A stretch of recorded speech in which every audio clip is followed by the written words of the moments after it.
the first alien to ever hold a human painting in her own two manipulator claws, had no word in her own language for what she was looking at. And this fact alone, more than any of the science that came after it,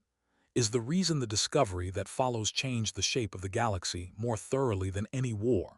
any treaty, or any single act of conquest in the whole recorded history of the Threicene Assembly.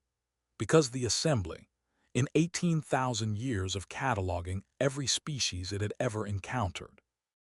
had never once needed a word for a thing that served no purpose at all, and had, in fact, spent most of those 18,000 years operating on the quiet, unexamined assumption that no such thing could exist, that every signal any conscious mind produced, whether a Fennerized low subsonic pulse or a Koratha's shifting bioluminescent skin pattern or a Thracine's own precise, mathematically elegant gestural speech, existed because it did something, communicated something, accomplished something. And that a signal which accomplished nothing was, by definition, not a signal a rational species would ever bother to produce. The alien's name was Vesa Ilth Koran, and she was, at the time of the discovery, a junior xenoanthropologist attached to a modest survey vessel called the Patient Current, dispatched to catalog a small, unremarkable species recently flagged by the Assembly's outer monitoring net on a temperate world its own inhabitants called Earth, a world so far from the Assembly's ancient core worlds that the survey mission had been staffed, deliberately, with junior officers whose superiors did not expect the assignment to yield anything of particular consequence, since the Assembly's 18,000-year survey record showed, with almost tedious consistency, that newly discovered per-contact species tended to fall into one of perhaps a dozen well-understood evolutionary and cultural patterns the Assembly's own founding species, the ancient and famously methodical Thraciene, had long ago reduced to a tidy and comprehensive taxonomy that every survey officer memorized before their first posting. Humanity, according to every preliminary sensor sweep the Patient Current conducted from high orbit, appeared to be a perfectly ordinary example of Category 7, a tool-using, socially organized, moderately aggressive per-contact species, roughly 4 centuries away from developing its own sustainable orbital infrastructure. And Vesa had expected, when she took her small reconnaissance shuttle down into the atmosphere for a closer ground survey, nothing more than the routine confirmation of a pattern the Assembly had already catalogued 11,000 times before. What she found instead, in a small, dust-swept museum on the outskirts of a city whose name her translation matrix rendered, imperfectly, as Lascaux,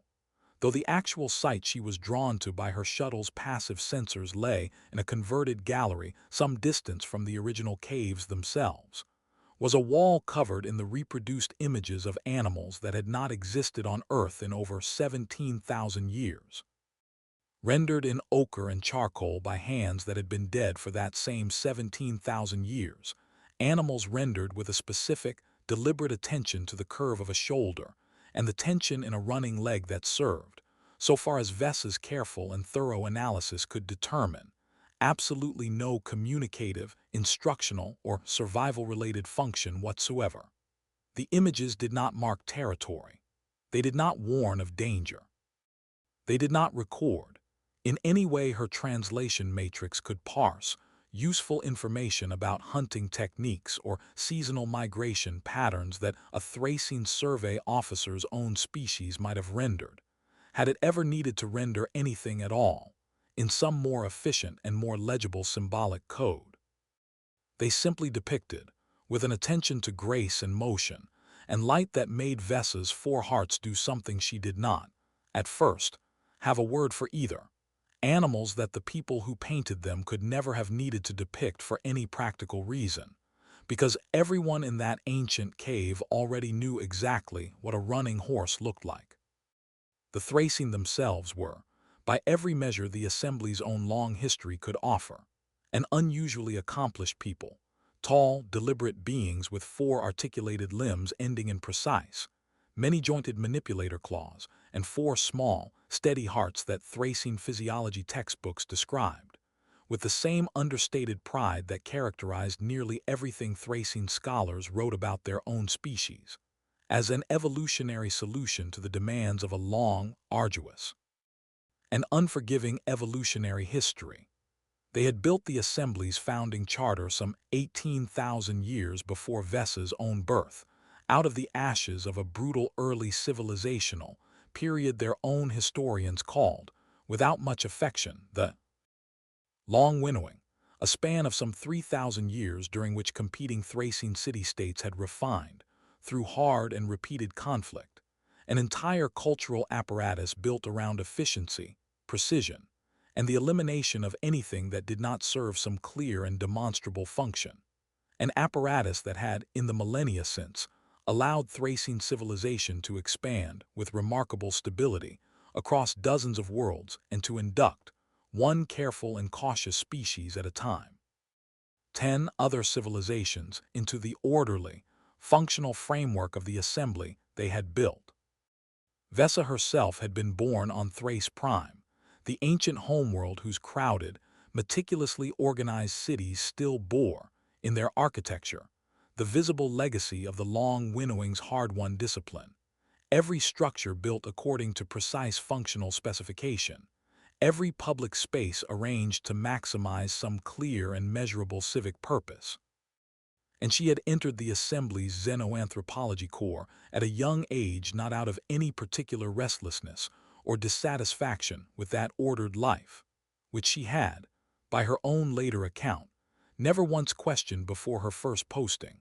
but out of the same quiet, methodical ambition that drove most young Thracian toward one specialized career track or another. She had been, by the assessment of every instructor she trained under, an unremarkable but competent student, thorough in her field work, careful in her documentation, entirely unlikely, so far as any of her early evaluations suggested, to become the single most consequential figure in the history of Assembly First Contact scholarship. And it is precisely this unremarkable ordinariness, Vessa herself would later argue in her own writing, that made her discovery possible at all. Because a more ambitious or more theoretically sophisticated researcher, arriving at that painted wall already searching for some grand discovery to make her career, might have imposed some familiar functional explanation onto the images before her own untrained, uncertain reaction to them had the chance to register at all.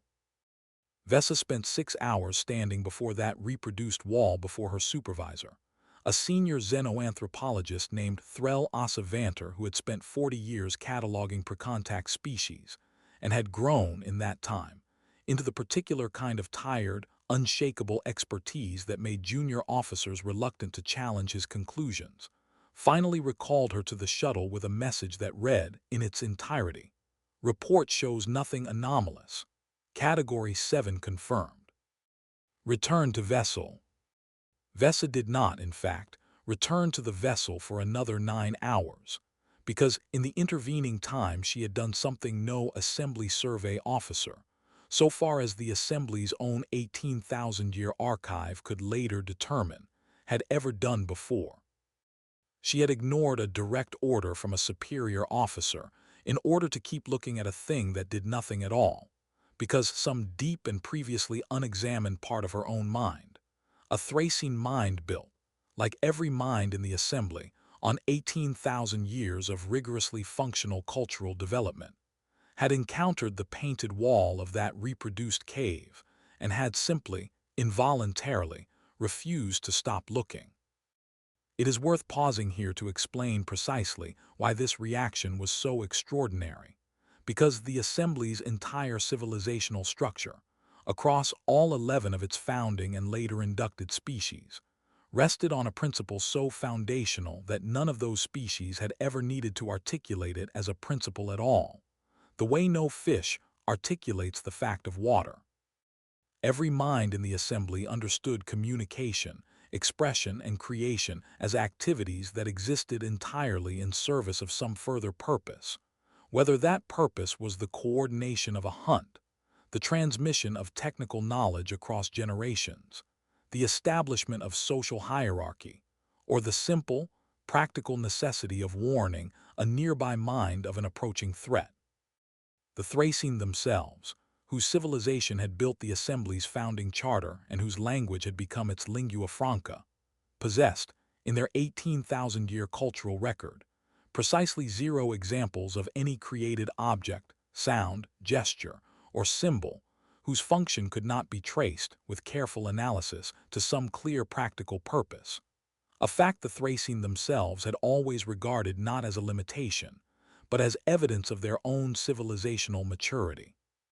The same way a fully grown adult regards the absence of a childhood habit as evidence of having outgrown something unnecessary. It had simply never occurred to any Thracian scholar, in 18,000 years of scholarship, to ask whether the total absence of non-functional expression across the entire assembly might indicate not maturity but a narrower kind of limitation altogether, a boundary none of them had ever needed to notice because none of them had ever encountered a mind on the other side of it. The reason for that absence, and the reason humanity turned out to be so singularly, disruptively different, would not be fully understood by assembly science for another 11 years,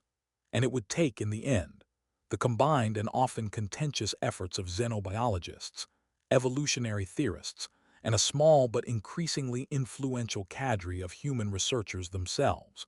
working in close collaboration with assembly scientists for the first time in the history of any first contact scenario, to arrive at an explanation that satisfied even a fraction of the assembly's scholars, an explanation that began, as so much of the deepest human science eventually does, with a very old and very simple fact about the particular way the human brain had evolved. Every other conscious species the assembly had ever catalogued, across 18,000 years and 11 founding and inducted civilizations, had evolved its cognitive capacities under selection pressures that rewarded efficiency above nearly everything else, a pattern so consistent across such wildly different evolutionary histories that assembly biologists had long assumed it represented some universal law of intelligent life rather than what it actually was, which was a statistical accident of which worlds happened to produce minds the assembly encountered first. The Thracian themselves had evolved on a resource-scarce, climatically brutal world where every unit of neurological energy spent on anything beyond immediate survival calculation represented, in the cold arithmetic of their species' early evolutionary history, a genuine and often fatal liability, and the same pattern held, with only minor variation, across every other species the assembly had inducted.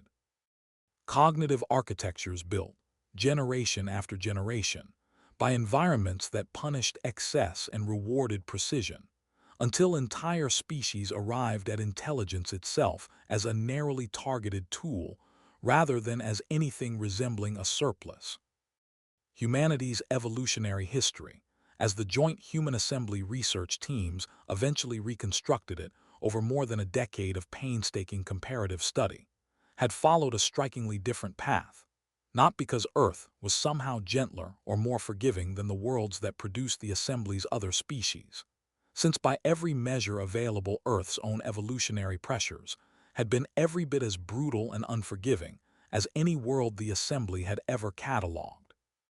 but because the specific shape of those pressures had, through a long and almost absurdly improbable chain of environmental accidents, favored a kind of cognitive surplus that no other known species had ever needed to develop. Early human ancestors, faced with an unusually unstable and unpredictable climate across the long span of their evolutionary emergence, had survived not primarily through the kind of narrow, highly optimized cognitive specialization that had served the assembly's other founding species so well,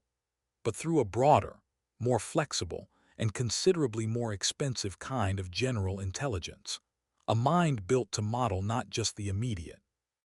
practical present but a vast range of hypothetical futures and remembered pasts, to imagine, in rich and often unnecessary detail, situations that had not yet happened and might never happen at all, because a species facing an environment that changed too quickly and too,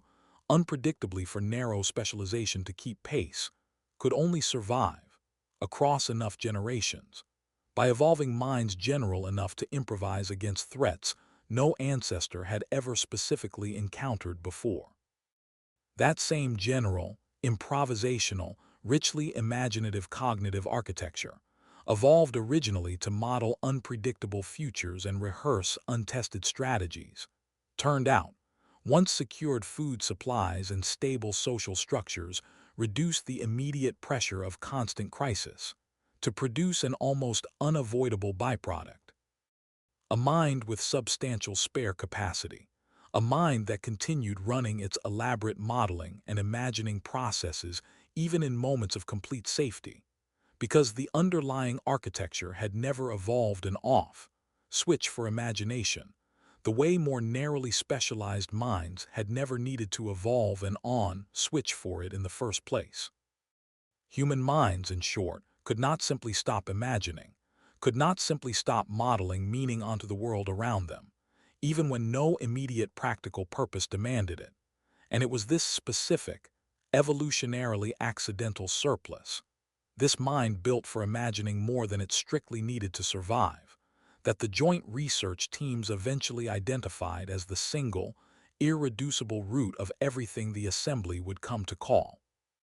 Borrowing the human word because no assembly language had ever needed to produce an equivalent of its own, art. It is this discovery, more than any single painting or symphony or sculpture that followed it, that the assembly's historians would later identify as the true turning point of first contact, because it reframed, in a single elegant and thoroughly evident stroke, the entire 18,000-year assumption at the foundation of assembly civilization. That the total absence of non-functional creation across every previously known species was not evidence of maturity, efficiency, or evolutionary success, but was, in fact, evidence of a specific and narrow kind of cognitive limitation, a mind so precisely tuned to practical survival that it had never developed the spare capacity to produce, or even to fully perceive, anything beyond it. Humanity was not an aberration from some universal evolutionary norm. Humanity was, so far as 11 years of the most rigorous comparative xenobiology the assembly had ever conducted could determine, the only known species in 18,000 years of contact whose evolutionary accident had produced a mind capable of making something for no reason at all. And it was this discovery, delivered with careful, exhaustive documentation to the full Threicene Grand Assembly, a decade after Vesa Ilth Koran first stood, transfixed and unable to look away. Before a wall of painted horses that had been dead for 17,000 years, that would eventually reshape not merely how the assembly understood humanity, but how it understood itself. Vesa's own career, in the years immediately following that first cave painting encounter, followed a path that neither she nor anyone in the assembly's rigid, methodical scholarly hierarchy could have predicted, because her 9-hour delay in returning to the patient current, an act of insubordination that would ordinarily have ended a junior officer's career before it had properly begun, instead became, once her detailed report reached assembly scholars capable of recognizing what she had actually found, the founding document of an entirely new field of xenoanthropological study.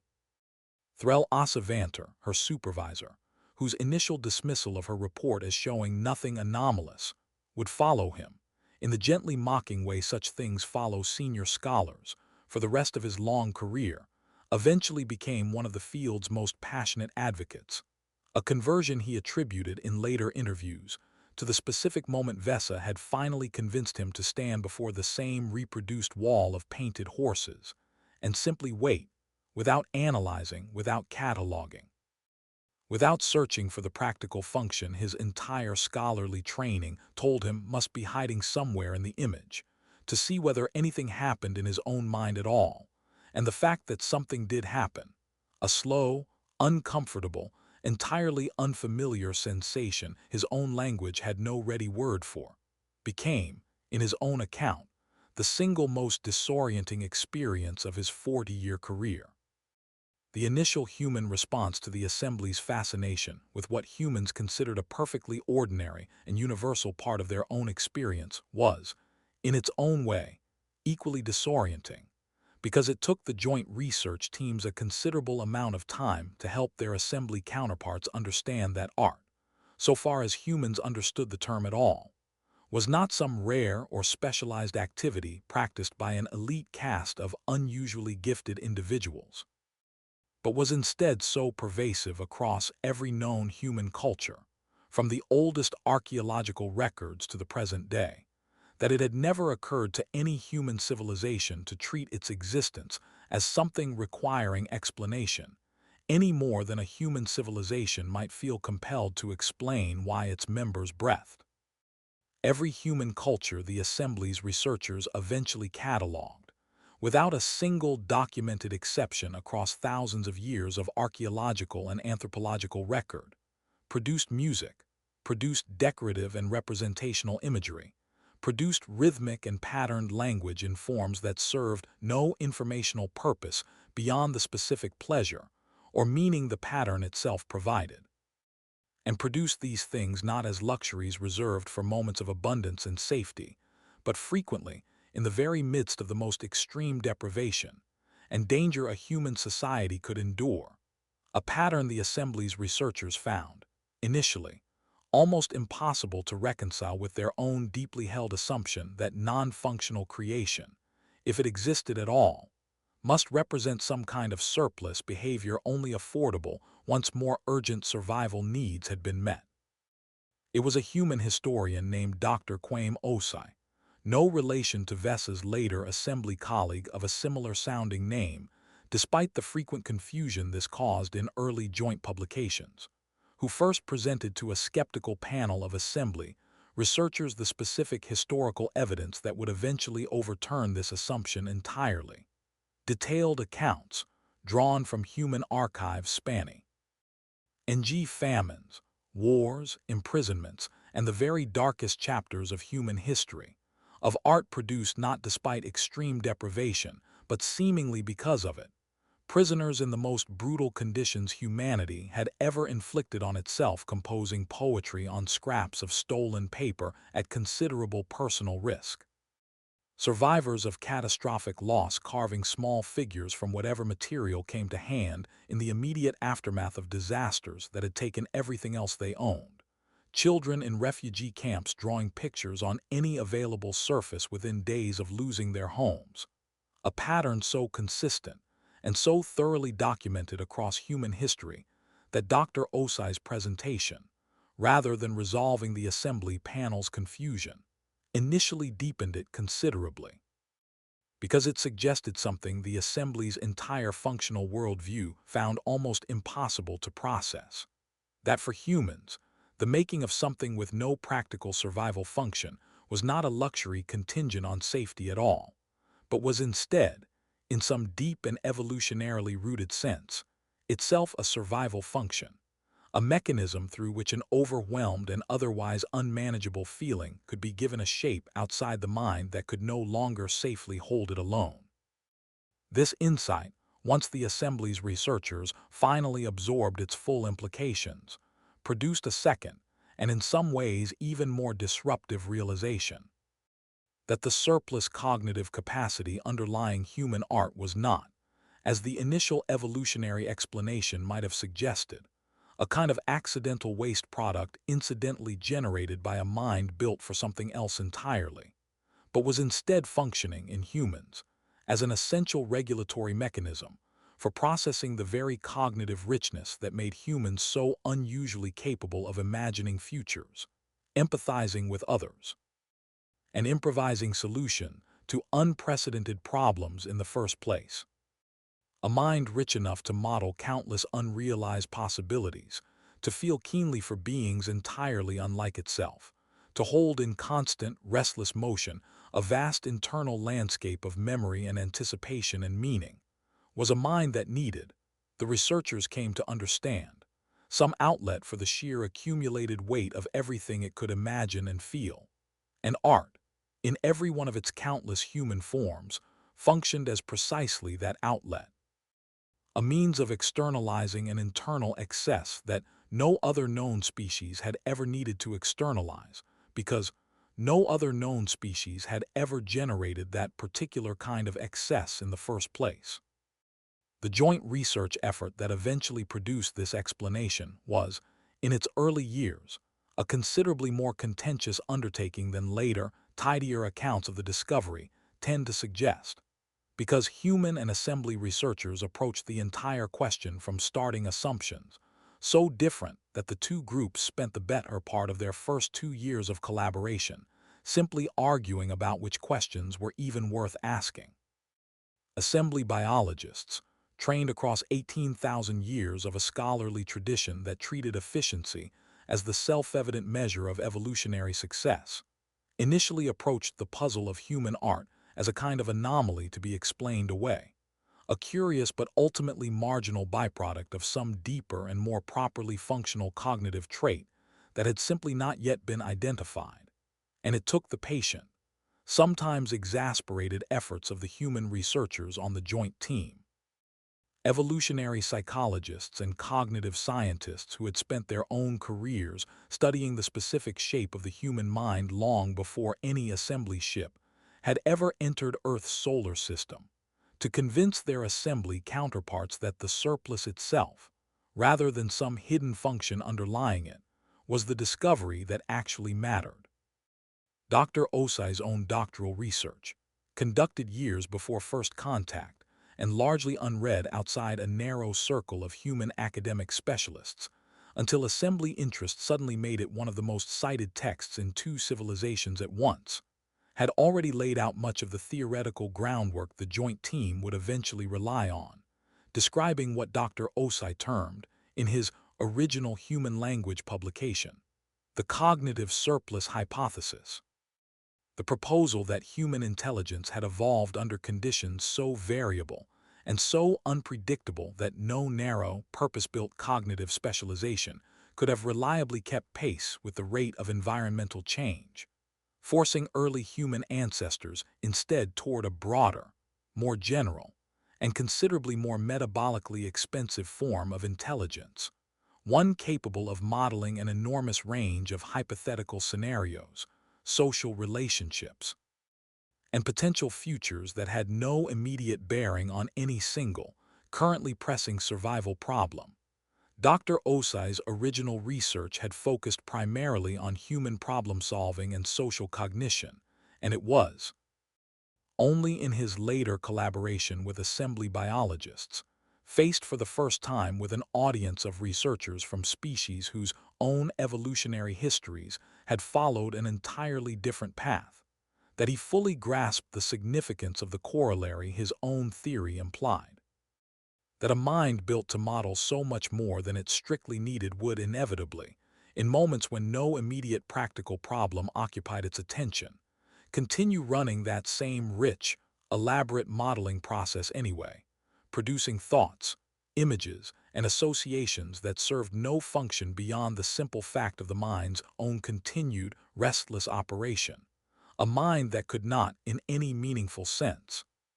simply switch off its own imaginative machinery once the practical crisis that first justified building it had passed. The comparative evidence the joint team eventually assembled, drawn from careful study of every one of the Assembly's 11 founding and inducted species, only strengthened this explanation the longer the research continued. The phanerai evolved on a stable, resource-abundant world with few significant predators, and a climate that had remained remarkably consistent across the entire span of their species' evolutionary history, had developed minds precisely tuned to a narrow set of recurring social and environmental challenges, minds that excelled, by every measure the joint team could devise, at solving the specific kinds of problems phanerai ancestors had actually faced, but that showed, in careful testing, almost no capacity for the kind of open-ended, purposeless imaginative modeling that characterized even an ordinary, untrained human mind at rest. The Korathi, whose bioluminescent communication system had evolved under intense and specific selective pressure from a small number of dangerous aquatic predators, capable of detecting and exploiting even minor irregularities in skin pattern signaling, had developed communicative systems of extraordinary precision and subtlety, but systems that remained, across the whole of Korathi evolutionary history, rigidly tied to the specific informational content each pattern was evolved to convey, with no recorded instance, prior to contact with humanity, of any Korathi individual producing a pattern that communicated nothing at all simply because producing it felt, for reasons the Korathi language had never needed to name, satisfying in itself. It is worth noting, because the joint research team itself devoted considerable care to noting it in every published account of their findings, that none of this comparative evidence suggested any assembly species was in some general sense less intelligent, less capable, or less accomplished than humanity, a conclusion the researchers were especially insistent on given the unfortunate history, well documented in humanity's own past, of societies using precisely this kind of comparative evolutionary evidence to justify treating other groups as lesser. The Threicene had built, using minds evolved for narrow and precise functional problem-solving, a civilization capable of sustaining 11 species across dozens of worlds for 18,000 years, an achievement of coordination, engineering, and institutional stability that human civilization, with its own considerably more turbulent and fractious history, had never come close to matching. And the joint research team's final published conclusion took pains to frame the difference not as a hierarchy of capability, but as a difference of evolutionary emphasis, two very different solutions to the general problem of building a mind capable of surviving, each solution producing, as an inevitable consequence of its own particular history, capacities the other solution simply never had occasion to develop, proved considerably more disruptive than either the human or assembly researchers who first documented it had anticipated, because a civilization built for 18,000 years on the quiet, unexamined assumption that all conscious expression served some clear and traceable function, suddenly found itself confronted with compelling evidence that an entire dimension of experience, one apparently central to the flourishing of at least one known species, had simply never existed within its own cultural repertoire at all, and this absence, once named, proved impossible for a great many individual assembly citizens to simply set aside and continue living exactly as they had before. Vesa herself, in the years following her initial discovery, began to notice, in her own mind and in the minds of an increasing number of colleagues who had spent extended time studying human art, a phenomenon the Assembly's psychologists eventually termed recognition hunger, a persistent, previously unnamed and unnoticed restlessness that seemed to have existed in some latent and unexamined form within Threicene and other assembly minds all along, surfacing now, for the first time. Because humans had given it a name and a shape to be recognized by. It was Threll Asa Vanter, in the later and more reflective years of his career, who offered what became the most widely cited explanation for this phenomenon, arguing in a paper that generated considerable controversy across the assemblies, more traditionally minded scholarly institutions, that the total absence of art across 18,000 years of assembly civilization did not necessarily mean that assembly minds lacked any capacity for the kind of surplus, non-functional cognition that produced it in humans, but rather that assembly cultures, having never once encountered an example of such expression, had simply never developed the specific practices, techniques, and social permissions necessary to give that capacity, however small or latent it might be in any given individual, a shape to emerge into at all. A Threicene mind, Vanter argued, might well possess some faint echo of the same surplus capacity that produced human art in far greater abundance, an echo too slight and too thoroughly unsupported by any cultural practice to have ever developed into anything a Threicene would recognize as its own, the way a muscle never exercised across an entire civilizational lifetime might still exist in some vestigial form without ever growing strong enough to be noticed or named. Whether or not Vanter's specific theory of vestigial capacity was ultimately correct, a question assembly researchers would continue debating for generations after his death. The practical effect of his argument, combined with the sheer, undeniable emotional impact so many individual assembly citizens reported experiencing upon their first sustained encounter with human art, was to trigger what later assembly historians would come to call, without much exaggeration, the Great Reconsideration, a period of roughly 2 decades during which every one of the Assembly's 11 founding and inducted species found itself grappling, in ways that ranged from cautious scholarly curiosity to outright cultural upheaval, with the question of what else, precisely, 18,000 years of rigorously functional civilization might have quietly foreclosed without ever noticing the foreclosure at all. Some assembly worlds embraced the reconsideration eagerly, establishing, within the first decade of contact, their own tentative experiments in non-functional creation, experiments that ranged from clumsy, uncertain first attempts at visual representation among Korathi artists learning to shift their bioluminescent skin patterns into forms that served no communicative purpose beyond the pattern's own resonance, to the Fenrirai's remarkable and unexpectedly moving early experiments in purely rhythmic subsonic composition, sounds produced for the first time in Fenrirai history with no informational content at all, sounds that Fenrirai listeners, by their own overwhelming and largely unanimous report, found themselves moved by in ways their own language had, until that point, possessed no vocabulary to describe. The first documented Korathi attempt at what its creator, a marine researcher named Asa Thrinil working at a deepwater research station on the Korathi homeworld, would eventually call, borrowing again from human vocabulary, because Korathi language had no equivalent term of its own, a skin painting, took place some 14 months after the joint research team's initial findings reached wider public attention, and it survives in the Assembly's historical archive as one of the most carefully documented examples of any species' first tentative artistic experiment. Asa Thrinil had spent her career studying the communicative function of Korathi bioluminescence with the same rigorous functional lens every Korathi biologist before her had applied, cataloging the precise informational content of dozens of distinct skin pattern sequences. And she described, in her own later account of the experiment,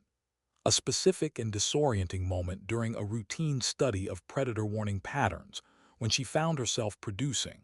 apparently without conscious decision, a slow, shifting sequence of color and light that corresponded to no warning, no threat, and no informational content she could identify at all, a sequence she initially assumed represented some kind of neurological malfunction, until she found, examining her own reaction to it in a still water observation pool, that she experienced watching her own pattern with a quiet, unfamiliar satisfaction she had never associated with any of her species' functional communication before. She spent the following months, in her own private time, and largely without informing her professional colleagues for fear of ridicule, refining that same instinct into deliberate, controlled sequences she began sharing, tentatively, with a small circle of trusted friends, sequences that came to be recognized, once wider Korathi society learned of her work, as the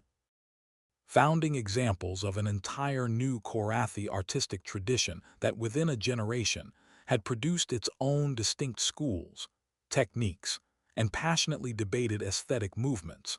built on a form of expression the Korathi themselves came to describe, in a phrase that entered common use across a dozen assembly worlds, as light with nowhere it needs to go. The Fenrirai experiments followed a somewhat different course, shaped by the particular character of a species whose evolutionary history had produced remarkably stable and cooperative social structures, but comparatively little in the way of the restless, improvisational cognition that characterized both humans, and, to Vessa's own species' considerable surprise, an increasing number of individual Threicene, once given explicit cultural permission to explore it. The first sustained Fenari artistic tradition emerged not from any single dramatic individual breakthrough, but from a slow, communal process of experimentation among a group of young Fenari musicians. If that human term could properly apply to beings who communicated primarily through low subsonic pulses too deep for human hearing to register without technological assistance, who had spent months attending human concert recordings shared through the Joint Research Archive and had found themselves, in ways none of them could initially explain even to each other, drawn back again and again to specific human musical structures: repetition, variation, tension and release, structures that carried in human composition no direct informational content but that produced, in careful Fenari testing, a measurable and consistent emotional response, even in listeners who had no prior exposure to human culture at all. Their own first compositions, produced collectively over several years of patient collaborative refinement, translated those same structural principles into the deep subsonic register of Fenari physiology, and the first public performance of what became known, in the careful, precise terminology Fenari culture, favored even in its newest artistic ventures, as structured resonance without message, reportedly left a significant portion of its first Fenari audience in a state of prolonged, uncertain silence afterward, not because the performance had disturbed them, but because, as one attendee's later testimony recorded, none of them had ever before experienced a sound that asked nothing of them at all beyond the simple, sufficient fact of being heard. The Threicene themselves, whose founding cultural discipline had produced the very functional worldview the Great Reconsideration ultimately overturned, proved in the end some of the most enthusiastic adopters of all, their scholars developing, within a generation of Vessa's testimony, an entire new tradition of Threicene visual composition built on principles borrowed openly and gratefully from human painting, a tradition Threicene artists themselves described, in the careful, precise language their species had always favored, not as an imitation of something foreign, but as the belated cultivation of a capacity that had, perhaps, been quietly waiting inside Threicene minds for 18,000 years, waiting only for someone somewhere to show them it was permitted to exist at all. This Threicene adoption did not arrive without its own considerable growing pains, and it is worth dwelling briefly on the specific and often painful difficulty many older Threicene reported when first attempting to produce something with no clear function at all, a difficulty that several prominent early Threicene artists, in interviews conducted decades after the Great Reconsideration, described in strikingly similar terms. A persistent, deeply ingrained discomfort, almost physical in its intensity, at the simple act of spending time and effort on something that could not be justified by any measurable outcome. A discomfort so pervasive across the first generation of Threicene artists that assembly psychologists eventually gave it a clinical name, functional withdrawal, and developed specific therapeutic techniques, borrowed in part from human traditions of meditation and mindfulness that had themselves developed over centuries of human practice, methods for quieting exactly the kind of restless, purpose-seeking anxiety the first Threicene artists found themselves battling every time they sat down before a blank canvas with no clear specification to fulfill. It was, in this sense, not merely human artistic technique that assembly cultures eventually borrowed and adapted, but an entire accompanying apparatus of practices for tolerating the specific psychological discomfort of making something for no reason at all, an apparatus humanity's own long and turbulent history of art-making had developed, across thousands of years, entirely without knowing that any other species might one day need to borrow it. Other assembly worlds, and here the more traditional, Ellie-minded Threicene scholarly establishment proved especially resistant, regarded the entire phenomenon with a suspicion that bordered, in its more extreme expressions, on genuine alarm, arguing in increasingly heated public debates that a civilization which had thrived for 18,000 years on the strength of its rigorous functional discipline had no need to import an unfamiliar, cognitively expensive, and potentially destabilizing practice from a species whose own turbulent and frequently violent history, a history the Assembly's more cautious observers were quick to point out in these debates, might well be connected to the same excess of imaginative capacity that produced its art in the first place. The most prominent and articulate voice of this resistance was a senior Thracian historian named Coral Vantessa Asan, whose own published arguments against the unrestricted spread of human artistic practice drew, with considerable scholarly rigor,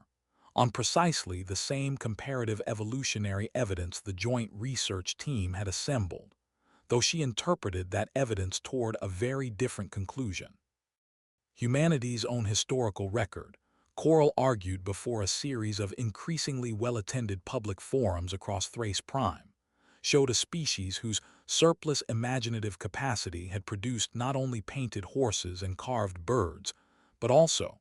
in the very same restless, boundless capacity for modeling hypothetical futures and unrequited meanings, some of the most catastrophic wars, the most elaborate and enduring cruelties, and the most persistent forms of self-inflicted suffering in the recorded history of any known species. A pattern Coral insisted the Assembly's more enthusiastic art advocates were dangerously eager to overlook in their rush to celebrate humanity's undeniable creative achievements. A mind capable of imagining a horse that does not exist, Coral wrote, in an argument that Assembly historians would continue quoting on both sides of the debate for generations afterward,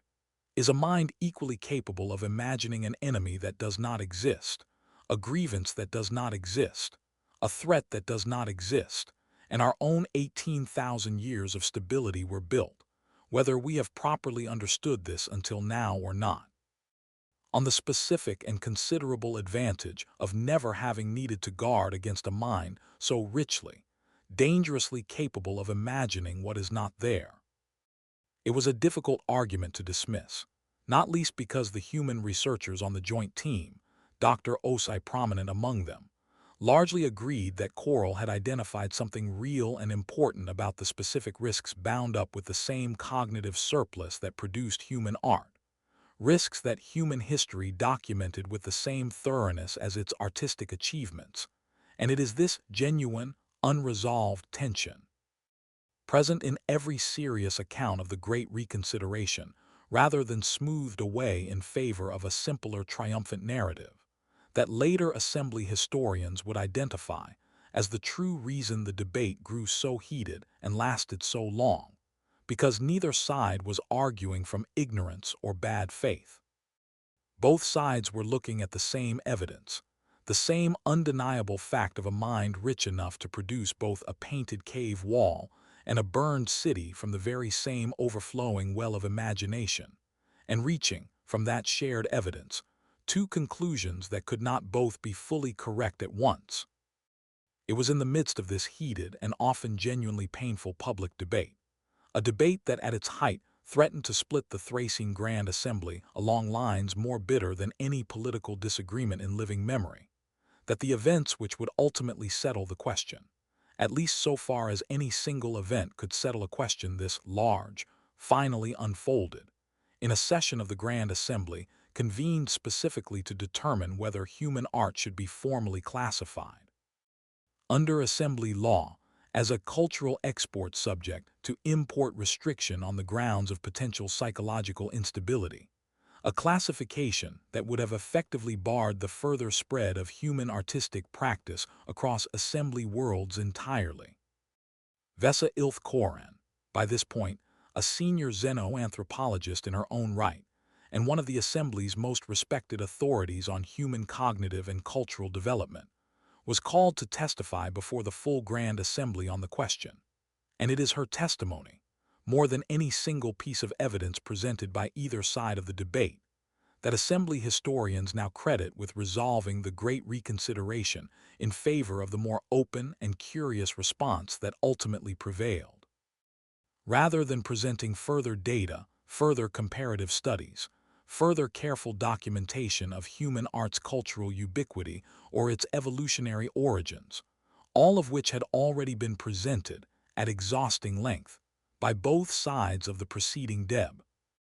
8. Vesa did something that no witness had ever done before in the recorded history of Grand Assembly proceedings. She brought with her into the chamber a single small, unremarkable object, a hand-carved wooden figure of a bird in flight, given to her many years earlier by an elderly human woodcarver in a small village not far from the original Lascaux caves, a woman who had explained, when Vesa first asked why she carved birds that served no practical purpose in her simple rural life, that she had begun carving in the year after her husband's death, when the grief had grown too large to carry inside her own mind any longer, and had needed, in her own words, somewhere else to put it. Vesa set the small carved bird on the speaking platform before the full assembled Grand Assembly, 10,000 delegates drawn from all 11 founding and inducted species, and said only this, in words the Assembly's own historical record would preserve, in the centuries that followed, as among the most consequential ever spoken in that ancient chamber, that she had spent 11 years studying human art with the careful, exhaustive rigor her own scholarly training demanded, and had produced in that time more data on the subject than any other researcher in assembly history, and that none of that data, however thorough, had ever once fully explained to her own satisfaction why she still could not look at this small wooden bird, made by a woman grieving a loss Vesa herself had never experienced in a species not her own, on a world she had visited only a handful of times in her life, without feeling something rise in her own four hearts that she still, after 11 years, had no adequate word for in her own language. "We have spent this entire debate," she told the assembled delegates, "asking whether human art is safe for us to encounter, as though safety were the only question a civilization as old as ours has any right to ask about anything new it discovers. I would ask this assembly instead to consider a different question, the same question I asked myself standing before a wall of painted horses that had been dead for 17,000 years. Not whether this is safe, but whether an assembly that has thrived for 18,000 years without ever once needing to ask that question has been, in some way none of us fully understood until a small, unremarkable species on a small, unremarkable world showed us otherwise, incomplete. The vote that followed, held later that same day, rejected the proposed import restriction by a margin wide enough that assembly historians rarely bother citing the exact count. And in the years that followed, human art, in every medium and every form the two civilizations' collaborative researchers could catalog, spread across assembly worlds not as a controlled or carefully regulated export, but as something closer to a slow, voluntary, and often deeply personal adoption. Individual by individual, world by world, each species finding, in its own halting and uncertain way, its own first tentative answer to a question it had never before had cause to ask. The Threicene themselves, whose founding cultural discipline had produced the very functional worldview the Great Reconsideration ultimately overturned, proved in the end some of the most enthusiastic adopters of all, their scholars developing, within a generation of Vesa's testimony, an entire new tradition of Threicene visual composition built on principles borrowed openly and gratefully from human painting, a tradition Threicene artists themselves described, in the careful, precise language their species had always favored, not as an imitation of something foreign, but as the belated cultivation of a capacity that had, perhaps, been quietly waiting inside Threicene minds for 18,000 years, waiting only for someone somewhere to show them it was permitted to exist at all. The old woodcarver who had given Vesa the small bird years before her testimony did not live to see the vote that followed it, having died some 3 years earlier at the considerable age of 91, but she had, in the months before her death, given one final interview to a young human journalist covering the growing scientific interest in human artistic practice, an interview in which she was asked, directly, whether she felt any particular pride or significance in having unknowingly contributed a single small object to a debate that would eventually reshape the cultural trajectory of an entire galactic civilization. And her answer, preserved in the interview's original recording and quoted, in the centuries since, by human and assembly scholars alike as one of the clearest and simplest statements of what art had always meant to the species that invented it, was this: that she had never carved the bird thinking about galaxies or civilizations or the eventual fate of species she did not know existed at the time, and had carved it only because the grief of losing her husband had grown too large for her own mind to hold in silence any longer,